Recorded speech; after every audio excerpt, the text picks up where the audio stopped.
Yang HP Infinix-nya nggak bisa hotspot seperti ini, biasanya terjadi karena fitur penghemat datanya aktif.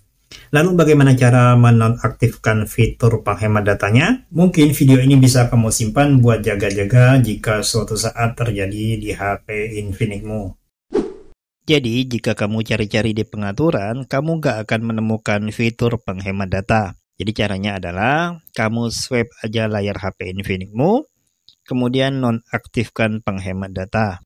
Maka hotspot di HP Infinix-mu sudah bisa lagi. Lalu, bagaimana jika fitur penghemat datanya tidak ada di pintasan ini?